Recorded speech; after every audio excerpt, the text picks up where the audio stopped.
Chapter 16 देखो, जो ने कहा, उसकी अनुमति के बिना चांद के बेटों का खेल खेलने से क्या होता है। वो हमें एक बदसूरत चाल दिखाने के लिए पास आई थी। लेकिन बताओ, मास्टर, क्या तुमने एक चिकित्सक के रूप में अपनी साख को नुकसान पहुंचाया? हाँ, बिल्कुल, खिलाड़ी ने कहा। काज़ेह का ये सुल्तान किस तरह का गणमान्य व्यक्ति था? डॉक्टर ने जवाब दिया, एक बूढ़ा, आधा मरा हुआ शराबी, जिसकी कमी बहुत ज्यादा महसूस नहीं होगी।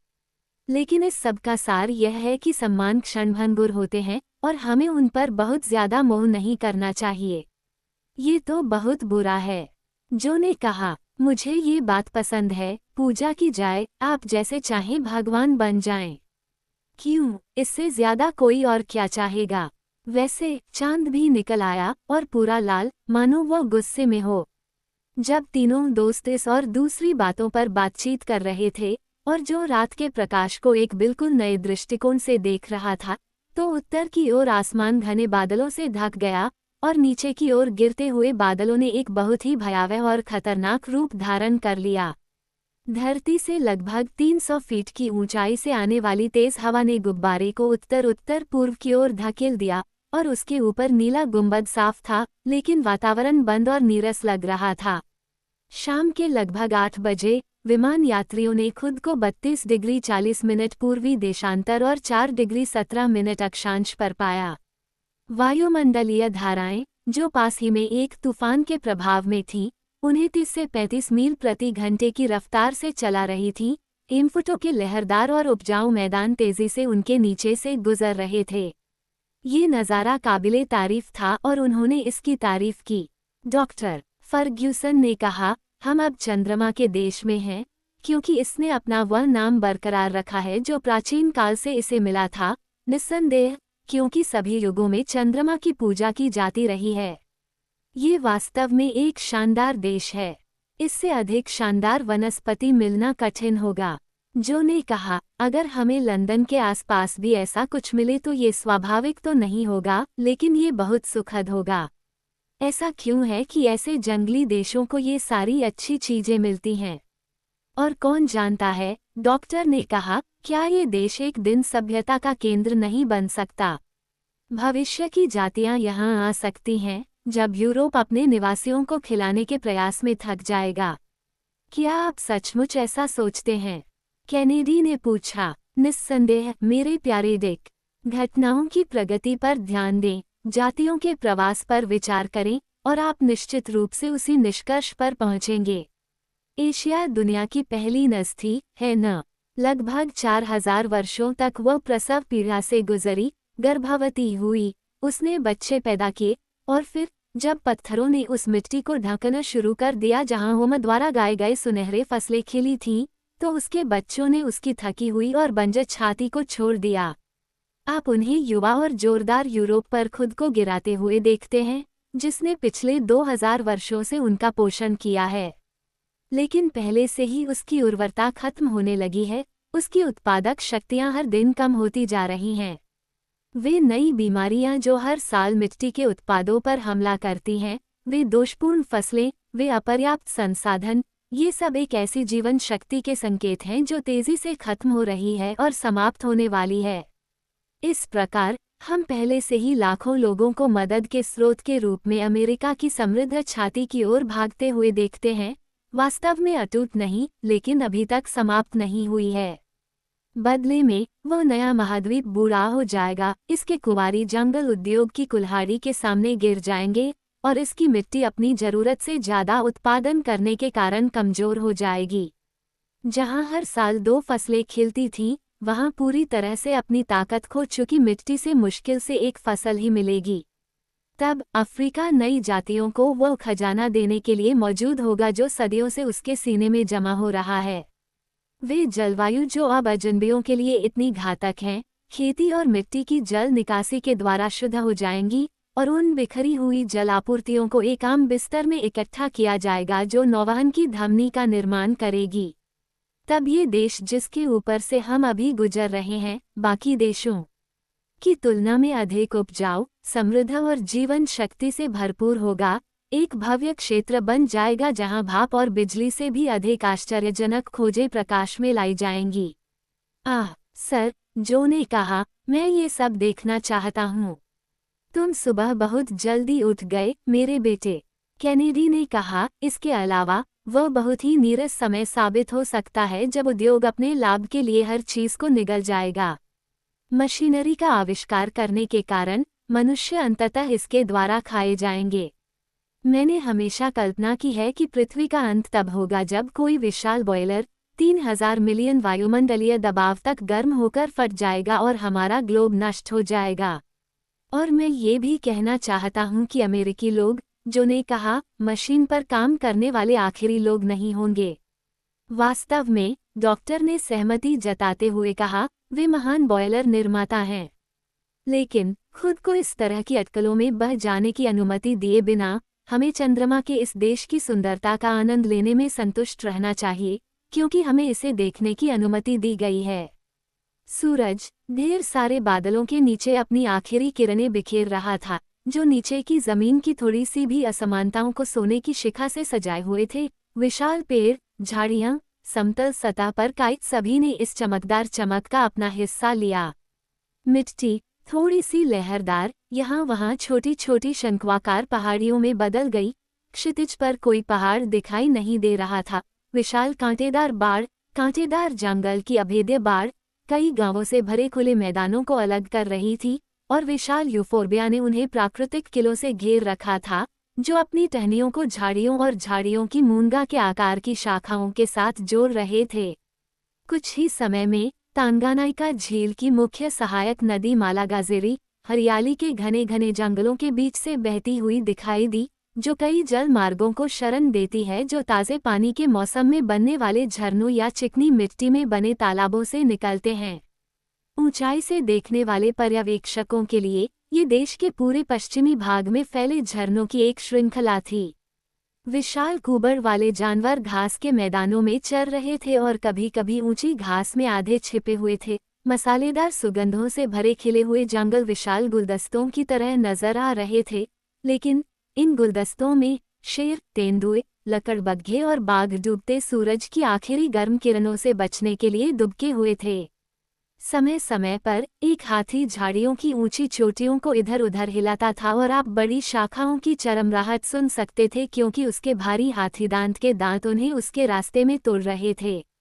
ये कैसा खेल प्रेमी देश है, डिक ने कहा। अब वह अपने उत्साह को रोक नहीं पाया। क्यों, उन जंगलों में बेतरतीब ढंग से फेंकी गई एक भी गेंद खेल के लायक हो सकती है। मान लीजिए हम एक बार ऐसा करके देखें। नहीं मेरे प्यारे डिक, रात करीब आ गई है। पृष्ठभूमि में तूफान के साथ एक खतरनाक रात, और इस देश में तूफान भयानक हैं, जहां गर्म मिट्टी एक विशाल विद्युत बैटरी की तरह है। आप सही कह रहे हैं सर, जो ने कहा। गर्मी इतनी है कि दम घुटने लगता है, और हवा भी बंद हो गई है। कोई भी महसूस कर सकता है कि कुछ होने वाला है। वायुमंडल विद्युत से संतृप्त है, डॉक्टर ने उत्तर दिया। प्रत्येक जीवित प्राणी यह समझ सकता है कि वायु की यह स्थिति तत्वों के संघर्ष का पूर्वाभास कराती है, और मैं स्वीकार करता हूं कि मैं स्वयं इससे पहले कभी भी विद्युत से इतना भरा हुआ नहीं था। ठीक है, तो फिर, डिक ने सुझाव दिया, क्या उतरना उचित नहीं होगा? इसके विपरीत डिक, मैं ऊपर जाना पसंद करूंगा, लेकिन मुझे डर है कि वायुमंडल में चल रही इन विपरीत धाराओं के कारण मैं अपने रास्ते से भटक न जाऊं। तो क्या आपके पास इस बात का कोई विचार है कि हम उस मार्ग को छोड़ दें जिस पर हम तट छोड़ने के बाद से चल रहे हैं? अगर मैं ऐसा करने में कामयाब हो पाया, डॉक्टर ने जवाब दिया, मैं सीधे उत्तर की ओर मुड़ जाऊंगा, 7 से 8 डिग्री तक। फिर मैं नील नदी के स्रोतों के अनुमानित अक्षांशों की ओर चढ़ने का प्रयास करूंगा। शायद हम कैप्टन स्पीक के अभियान या एम.डी. ह्यूगलिन के कारवां के कुछ निशान खोज सकें। अगर मैं गलत नहीं हूं, तो हम 32 डिग्री 40 मिनट पूर्वी देशांतर पर हैं, और मैं भूमध्य रेखा के सीधे उत्तर की ओर चढ़ना पसंद करूंगा। वहां देखो, कैनेडी ने अचानक कहा, उन दरियाई घोड़ों को तालाबों से बाहर निकलते हुए देखो, उन रक्त रंग के मांस के ढेरों को, और उन मगरमच्छों को जो हवा में ऊंची आवाज में सूंघ रहे हैं। वे दम घुट रहे हैं। जो ने कहा, आह, यात्रा करने का ये कितना बढ़िया तरीका है, और कोई इन सभी कीड़ों को देखकर कैसे अपनी उंगलियां चटका सकता है। डॉक्टर मी कैनेडी, जंगली जानवरों के उन झुंडों को देखिए जो एक दूसरे के करीब से तेजी से भाग रहे हैं। कुल 200 हैं। वे भेड़िए हैं। नहीं, जो भेड़िए नहीं, बल्कि जंगली कुत्ते, एक प्रसिद्ध नस्ल जो शेर पर हमला करने में संकोच नहीं करती। वे सबसे खराब ग्राहक हैं जो एक यात्री को मिल सकते हैं, क्योंकि वे उसे तुरंत टुकड़े टुकड़े कर देंगे। ठीक है, ये जो नहीं है जो उनका मुंह बंद करने का काम करेगा, उस मिलनसार युवक ने जवाब दिया। आखिरकार, अगर जानवर का स्वभाव ऐसा ही है, तो हमें इसके लिए उन पर बहुत ज्यादा सख्ती नहीं करनी चाहिए। आसन तूफान के प्रभाव में धीरे धीरे सन्नाटा छा गया। घनीभूत हवा वास्तव में अब ध्वनि के संचरण के लिए अनुकूल नहीं लग रही थी। वातावरण मध्यम लग रहा था और टेपेस्ट्री से लटके हुए कमरे की तरह अपनी सारी मधुर प्रतिध्वनि खो बैठा। तथाकथित रोवर बर्ड, कोरोनेटेड क्रेन, लाल और नीले जय, मॉकिंगबर्ड, फ्लाईकैचर विशाल पेड़ों की पत्तियों के बीच गायब हो गए और पूरी प्रकृति ने किसी आसन आपदा के लक्षण प्रकट किए। 9 बजे विक्टोरिया नदी मसेने के ऊपर स्थिर लटकी हुई थी, जो अंधेरे में मुश्किल से पहचाने जाने वाले गांवों का एक बड़ा समूह था। कभी कभी गहरे पानी में प्रकाश की एक भटकती किरण के प्रतिबिंब से नियमित रूप से व्यवस्थित खायों का क्रम दिखाई देता था, और एक आखिरी चमक से आंखें ताड़ के पेड़ों, बूल और विशाल यूफोर्बिया के शांत और उदास रूपों को देख सकती थीं। मेरा दम घुट रहा है, स्कॉट ने कहा, अपने फेफड़ों की पूरी ताकत से, जितना संभव हो सके, दुर्लभ हवा को अंदर खींचते हुए। हम 1 इंच भी आगे नहीं बढ़ रहे हैं। चलो नीचे उतरते हैं। लेकिन तूफान, डॉक्टर ने बड़ी बेचैनी से कहा, अगर आप हवा से उड़ जाने से डरते हैं, तो मुझे लगता है कि आगे बढ़ने के अलावा कोई और रास्ता नहीं है। शायद आज रात तूफान नहीं आएगा, जो ने कहा, बादल बहुत ऊंचे हैं। यही वह बात है जो मुझे उनसे आगे जाने में हिचकिचाहट पैदा करती है। हमें और भी ऊंचा उठना होगा, पृथ्वी की दृष्टि खो देनी होगी, और पूरी रात ये पता नहीं चल पाएगा कि हम आगे बढ़ रहे हैं या नहीं, या हम किस दिशा में जा रहे हैं। अपना मन बना लीजिए प्रिय डॉक्टर, क्योंकि समय कम होता जा रहा है। यह अफसोस की बात है कि हवा कम हो गई है, जो ने फिर कहा, ये हमें तूफान से बचा लेती। ये वास्तव में दुखद है मेरे दोस्तों, डॉक्टर ने कहा। बादल हमारे लिए खतरनाक हैं, उनमें विपरीत धाराएं हैं जो हमें अपने भंवर में फंसा सकती हैं, और बिजली जो आग लगा सकती है। फिर से, उन खतरों से बचने के लिए, तूफान की ताकत हमें जमीन पर फेंक सकती है, अगर हम पेड़ों की चोटियों पर अपना लंगर डालें। तो फिर हम क्या करें? ठीक है, हमें गुब्बारे को वायुमंडल के मध्यम क्षेत्र में ले जाने की कोशिश करनी चाहिए, और वहां उसे आकाश और पृथ्वी के खतरों के बीच लटकाए रखना चाहिए। हमारे पास सिलेंडर के लिए पर्याप्त पानी है, और हमारे 200 पाउंड गिट्टी अछूती है। आपातकालीन स्थिति में मैं उनका उपयोग कर सकता हूँ। शिकारी ने कहा, हम आपके साथ निगरानी रखेंगे। नहीं, मेरे मित्रों, अपना सामान एक छत के नीचे रख दो और लेट जाओ, यदि आवश्यकता हुई तो मैं तुम्हें जगा दूंगा। लेकिन, मालिक, क्या आपके लिए यह अच्छा नहीं होगा कि आप स्वयं कुछ देर आराम कर लें, क्योंकि अभी हमारे सामने कोई खतरा नहीं है। बेचारे जो ने जोर देकर कहा, नहीं, शुक्रिया मेरे अच्छे साथी, मैं जागते रहना पसंद करता हूँ।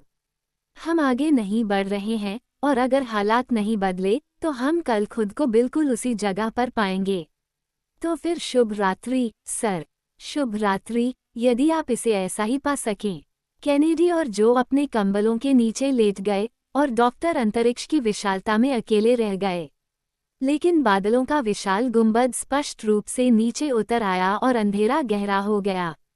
काली छतरी धरती पर इस तरह घिर गई मानो उसे अपने आगोश में ले लेना चाहती हो। अचानक एक भयंकर, तीव्र, तीक्ष्ण बिजली की चमक ने अंधकार को भेद दिया, और इससे जो दरार पड़ी थी, वह अभी बंद भी नहीं हुई थी कि एक भयंकर गड़गड़ाहट ने आकाशीय गहराइयों को हिला दिया। ऊपर, ऊपर, बाहर आओ, फर्गुसन चिल्लाया। भयानक आघात से जागकर दोनों सोए हुए लोग क्षण भर में ही डॉक्टर के आदेश पर उठ खड़े हुए। कैनेडी ने कहा, क्या हम नीचे उतरें? नहीं, गुब्बारा इसे बर्दाश्त नहीं कर सकता। चलो ऊपर चलते हैं, इससे पहले कि बादल पानी में घुल जाएं और हवा चल जाए। और ऐसा कहते हुए डॉक्टर ने सक्रिय रूप से सिलेंडर की लौ को हिलाया और इसे सर्पिन साइफन के सर्पिल पर घुमाया। उष्णकटिबंधीय क्षेत्रों में तूफान इतनी तेजी से आते हैं कि उनकी तीव्रता सिर्फ उनकी हिंसा के बराबर होती है। बिजली की एक दूसरी चमक ने अंधेरे को चीर दिया और उसके बाद तेजी से कई और चमकें आईं। आकाश जेब्रा की खाल की तरह बिजली की चिंगारियों से भरा हुआ था, जो बारिश की बड़ी बड़ी बूंदों के नीचे नाच रही थीं और टिमटिमा रही थीं। हमने बहुत देर कर दी है, डॉक्टर ने कहा। अब हमें आग के क्षेत्र से गुजरना होगा, क्योंकि हमारा गुब्बारा ज्वलनशील गैस से भरा हुआ है। लेकिन फिर हमें नीचे उतरना चाहिए, हमें नीचे उतरना चाहिए, कैनेडी ने आग्रह किया। हम पर हमला होने का खतरा लगभग बराबर होगा और हम जल्द ही पेड़ों की शाखाओं से टुकड़े टुकड़े हो जाएंगे। हम ऊपर जा रहे हैं, डॉक्टर, और तेज और भी तेज। अफ्रीका के इस हिस्से में भूमध्यरेखीय तूफानों के दौरान प्रति मिनट 30 से 35 तक बिजली चमकना कोई असामान्य बात नहीं है। आसमान में सचमुच आग लग जाती है और गड़गड़ाहट की आवाज़ें लगातार जारी रहती हैं। इस जलते हुए वातावरण में भयंकर हिंसा के साथ हवा बह रही थी। इसने धधकते बादलों को मोड़ दिया। कोई इसकी तुलना किसी विशाल धौंकनी की सांस से कर सकता था, जो इस सारी आग को और भड़का रही थी। डॉक्टर फर्ग्यूसन ने अपने सिलेंडर को पूरी तरह गर्म रखा और गुब्बारा फैलकर ऊपर चला गया, जबकि कैनेडी ने अपने घुटनों पर बैठकर शामियाने के पर्दों को एक साथ पकड़ रखा था। गुब्बारा इतनी तेजी से घूमा कि उनके सिर घूमने लगे और विमान यात्रियों को कुछ बहुत ही भयावह झटके लगे, वास्तव में, क्योंकि उनकी मशीन सभी दिशाओं में घूम रही थी और डगमगा रही थी। गुब्बारे के रेशम में बड़े बड़े गड्ढे बन जाते थे, क्योंकि हवा उसे तेजी से अंदर की ओर मोड़ती थी और दबाव से पीछे की ओर उड़ते समय ये पिस्तौल की तरह फट जाता था। एक प्रकार की ओलावृष्टि गड़गड़ाहट की आवाज के साथ हवा में फुफकारती हुई और विक्टोरिया के आवरण पर खड़खड़ाती हुई चली गई। हालांकि विक्टोरिया ऊपर की ओर उठती रही, जबकि बिजली उसकी परिधि के उत्तलता को स्पर्शरेखा बताती थी, लेकिन वह आग के बीच से होकर आगे बढ़ती रही। डॉक्टर फर्गुसन ने गंभीरतापूर्वक कहा, ईश्वर हमारी रक्षा करे, हम उनके हाथों में हैं, केवल वही हमें बचा सकते हैं, लेकिन हमें हर घटना के लिए तैयार रहना चाहिए, यहाँ तक कि आग के लिए भी हमारा पतन बहुत तेजी से नहीं हो सकता। डॉक्टर की आवाज़ उसके साथियों को मुश्किल से सुनाई दे रही थी, लेकिन वे देख सकते थे कि बिजली चमकने के बीच भी उसका चेहरा हमेशा की तरह शांत था। वो सेंट एल्मो की आग से उत्पन्न स्फुरदीप्ति की घटना को देख रहा था, जो अब गुब्बारे के जाल के साथ इधर उधर उछल रही थी। बाद में वह घूमता और झूलता रहा, लेकिन धीरे धीरे ऊपर चढ़ता गया और घंटा खत्म होने से पहले ही वह तूफानी बैच से गुजर गया। उसके नीचे बिजली का प्रदर्शन चल रहा था, जैसे कार से लटके कृत्रिम आतिशबाजी के विशाल मुकुट की तरह। फिर उन्होंने प्रकृति द्वारा मनुष्य की आंखों के लिए प्रस्तुत किए जा सकने वाले सबसे भव्य दृश्यों में से एक का आनंद लिया। उनके नीचे तूफान था, उनके ऊपर तारों से भरा आकाश, शांत, मौन, अगम्य, और चांद अपनी शांतिपूर्ण किरणों को इन क्रोधित बादलों पर प्रक्षेपित कर रहा था। डॉक्टर फर्ग्यूसन ने बैरोमीटर से सलाह ली। बैरोमीटर ने 12,000 फीट की ऊंचाई बताई। उस समय रात के 11 बज रहे थे। डॉक्टर ने कहा, भगवान का शुक्र है, सारा खतरा टल गया है। अब हमें बस इतना करना है कि खुद को इसी ऊंचाई पर बनाए रखें। कैनेडी ने टिप्पणी की, ये भयावह था। ओह, जो ने कहा, इससे यात्रा में थोड़ी विविधता आती है और मुझे हवा में थोड़ी सी दूरी से तूफान देखने का कोई अफसोस नहीं है। यह एक बढ़िया नज़ारा है।